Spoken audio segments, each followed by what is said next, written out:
Siapa sutradara yang kalau bikin film, penontonnya harus mikir keras sampai otaknya traveling ke dimensi lain? Siapa lagi kalau bukan sang raja plot twist dunia, Christopher Nolan. Selamat datang kembali di channel kesayangan kalian bareng Movie Queen. Dan hari ini kita bakal masuk ke segmen paling seru, Royal Ranking. Dari film hitam putih jadul yang modal cuman seadanya, sampai mahakarya fiksi ilmiah terbarunya yang kemarin viral banget, The Odyssey. Sang Ratu bakal mengurutkan semua film Nolan dari yang paling biasa saja sampai yang paling agung dan layak dapat mahkota tertinggi. Setiap nomornya, Sang Ratu gak bakal cuman bahas kenapa film ini ada di posisi tersebut, tapi juga bakal bongkar trivia rahasia di balik layar yang dijamin bikin kalian geleng-geleng kepala. Jadi, siapkan camilan kalian. Jangan lupa klik subscribe dan yuk kita mulai dari urutan yang paling bawah. Rakyat jelata, mari kumpul. Royal Ranking segera dimulai. Kita buka posisi nomor 13 dengan debut film Nolan tahun 1998 yang berjudul Following. Film hitam putih bergenre neo-noir ini menceritakan tentang seorang penulis muda yang punya kebiasaan aneh menguntit orang asing demi mencari inspirasi cerita. Film ini ada di posisi terbawah murni karena skalanya yang masih sangat kecil dan kualitas produksinya yang sangat sederhana dibanding film Nolan modern. Tapi, tahu gak sih kalian, film ini dibuat dengan modal nekat sekitar $6.000 saja, yang membuat Nolan cuma bisa syuting di setiap hari Sabtu selama setahun penuh, karena semua aktornya adalah teman-temannya yang punya pekerjaan tetap di hari kerja. Bahkan, rumah yang diceritakan dirampok di film ini sebenarnya adalah rumah asli milik orang tua Nolan sendiri karena mereka nggak punya budget untuk sewa tempat. Naik ke posisi 12, ada Insomnia yang dirilis tahun 2002. Film ini berfokus pada seorang detektif polisi yang dikirim ke sebuah kota kecil di Alaska untuk menyelidiki kasus pembunuhan. Namun dia malah tersiksa oleh rasa bersalah dan fenomena matahari yang gak pernah tenggelam di sana. Film ini berada di posisi bawah karena terasa kurang otentik. Ini adalah satu-satunya film di mana Nolan sama sekali gak ikut menulis skenario-nya, karena ini merupakan sebuah remake dari film Norwegia. Meskipun begitu, proses produksinya punya cerita totalitas yang luar biasa, karena sang aktor utama, Al Pacino, sengaja menolak untuk tidur beneran selama beberapa malam di sela-sela syuting, agar dia bisa memunculkan raut wajah yang benar-benar kelelahan dan linglung, seperti karakternya yang mengalami insomnia akut. Lanjut ke nomor 11. Ada film yang sukses bikin penonton bioskop keluar dengan muka pusing dan garuk-garuk kepala, yaitu Tenet yang rilis tahun 2020. Film aksi mata-mata ini menggunakan konsep fisika bernama time inversion atau pembalikan waktu, di mana karakter utamanya harus bertarung melawan ancaman dari masa depan. Alasan film ini terlempar ke posisi bawah adalah karena Nolan terlalu fokus pada kompleksitas konsep sainsnya sampai melupakan kedalaman emosi karakternya, sehingga penonton merasa jaraknya terlalu jauh untuk bisa peduli pada ceritanya. Tapi bicara soal teknis, Nolan memang gila karena dia menolak untuk menggunakan CGI untuk adegan balap mobil yang berjalan mundur dengan kecepatan tinggi. Aktris utamanya, Elizabeth Debicki, bahkan harus benar-benar dilatih secara khusus di sirkuit agar bisa mengemudikan mobilnya secara terbalik di jalanan umum demi mendapatkan visual yang real. Masuk ke posisi nomor 10, kita punya penutup trilogi pahlawan super legendaris yaitu The Dark Knight Rises tahun 2012.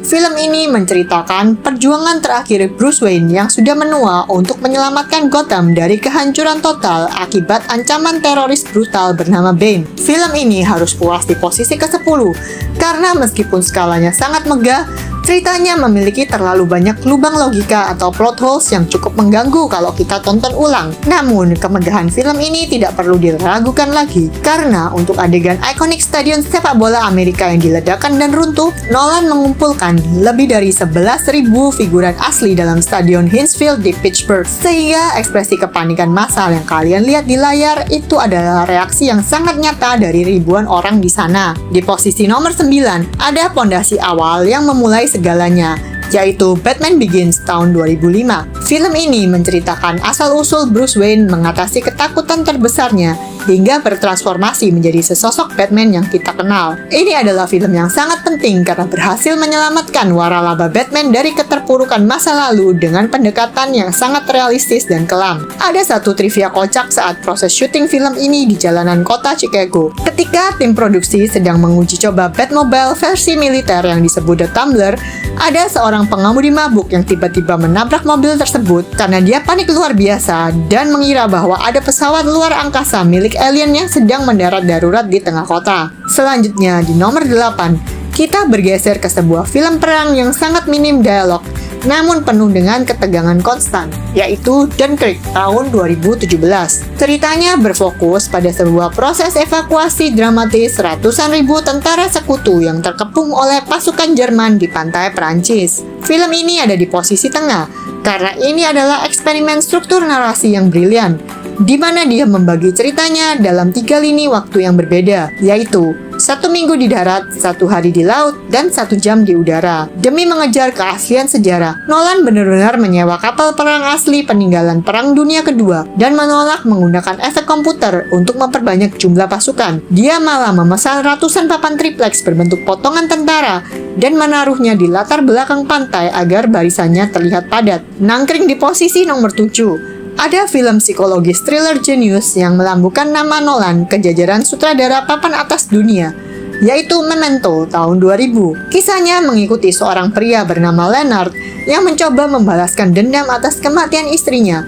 Namun, ia menderita penyakit amnesia jangka pendek yang membuatnya lupa ingatan setiap beberapa menit. Penempatan film ini di nomor 7 adalah sebagai bentuk penghormatan atas struktur alur mundurnya yang luar biasa cerdas, di mana penonton dipaksa ikut merasakan kebingungan yang dialami oleh karakter utama. Fakta menariknya, ide cerita yang sangat kompleks ini ternyata lahir dari sebuah obrolan santai antara Christopher Nolan dan adiknya Jonathan Nolan saat mereka sedang melakukan perjalanan darat panjang menggunakan mobil dari Chicago menuju Los Angeles. Nah, di posisi 6 ini dia film terbarunya Nolan yang sekarang lagi bikin heboh dunia, The Odyssey. Film ini merupakan sebuah adaptasi fiksi ilmiah epik berskala raksasa dari kisah mitologi Yunani kuno tentang perjalanan pulang yang penuh rintangan di tengah lautan luas. Menurut gue pribadi, film ini benar-benar bagus dan memanjakan mata, tapi belum bisa dibilang sebagai film terbaiknya Nolan, karena sisi emosional ceritanya masih kalah kuat dibanding karya-karya terdahulu. Makanya,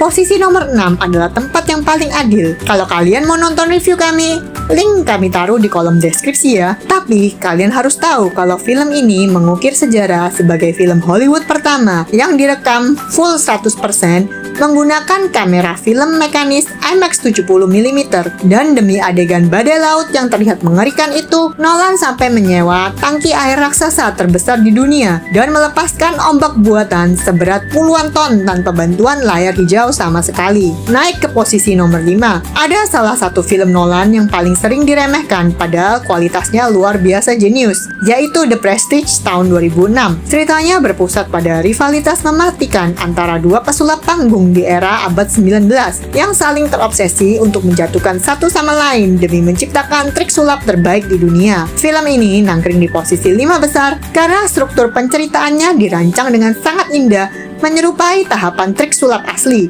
lengkap dengan plot twist ganda di akhir film yang dijamin bakal bikin rahang kalian jatuh ke lantai. Kerennya lagi, demi menjaga keaslian adegan, dua aktor utama yaitu Hugh Jackman dan Christian Bale benar-benar harus belajar teknik sulap dengan tangan, sleight of hand, yang sangat rumit dari pesulap profesional sebelum syuting. Jadi, gerakan tangan lincah mereka saat mematikan kartu atau memutar koin di layar itu semua nyata tanpa rekayasa kamera. Sekarang kita masuk di zona sakral, 4 film terbaik Christopher Nolan yang bisa dibilang hampir tanpa celah. Di nomor 4 ada film biopik sejarah yang sukses memborong banyak piala Oscar kemarin, yaitu Oppenheimer tahun 2023. Film ini menceritakan kisah hidup J. Robert Oppenheimer, sang fisikawan yang memimpin proyek pembuatan bom atom pertama di dunia selama Perang Dunia Kedua. Menaruh film drama yang isinya mayoritas orang mengobrol di ruang sidang di posisi 4 besar mungkin terdengar berani, tapi ketegangan psikologis yang dibangun Nolan di film ini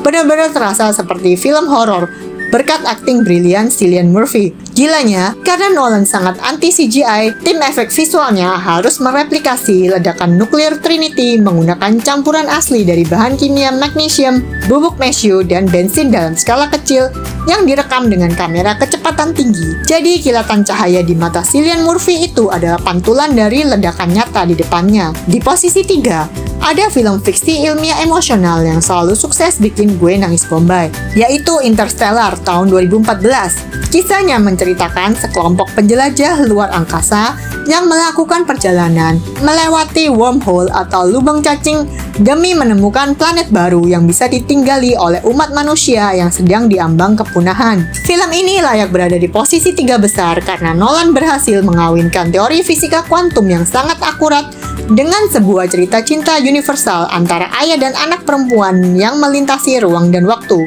Ada sebuah adegan trivia legendaris yang menunjukkan betapa visionernya Nolan di film ini. Demi adegan ladang jagung luas milik karakter Cooper, Nolan sengaja menyewa lahan dan menanam 500 hektar jagung asli di Kanada. Dan setelah proses syuting selesai, jagung-jagung tersebut dipanen lalu dijual kembali. Yang luar biasa, malah menghasilkan keuntungan finansial yang sangat besar bagi studio filmnya. Lanjut ke posisi nomor 2. Ada film pencurian paling orisinal dan visioner di abad ini, yaitu Inception tahun 2010.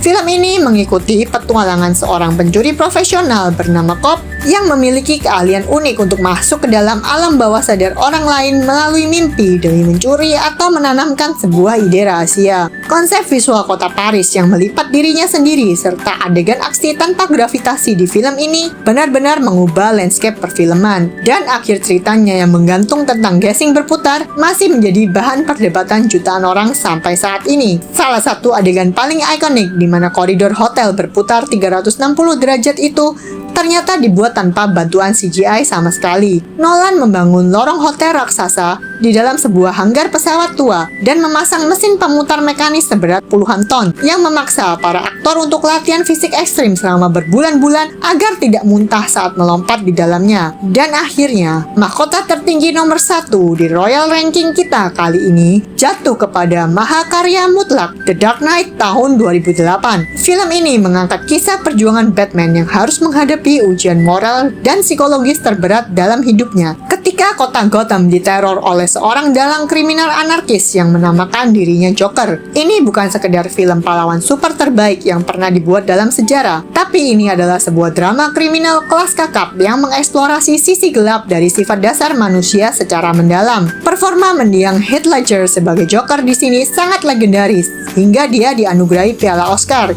Bahkan aktingnya saking seram dan intimidatifnya sampai membuat aktor senior sekelas Michael Caine yang memerankan karakter Alfred mendadak syok dan lupa ingatan akan dialognya sendiri di depan kamera saat pertama kali mereka melakukan adegan bersama di dalam set pesta. Itu dia urutan Royal Ranking lengkap berdasarkan trivia-trivia mencengangkan dari semua film Christopher Nolan versi Movie Queen. Gimana? Apakah daftar urutan Sang Ratu kali ini udah cocok banget sama selera kalian? Atau kalian justru punya susunan versi kalian sendiri? Khusus untuk film terbarunya The Odyssey, menurut kalian dia pantas masuk posisi 3 besar? Atau emang udah paling pas duduk di papan tengah kayak kata Sang Ratu tadi? Yuk, langsung aja kita ramaikan dan tulis argumen kalian di kolom komentar di bawah ya. Jangan lupa buat klik tombol like and share video ini ke teman-teman kalian.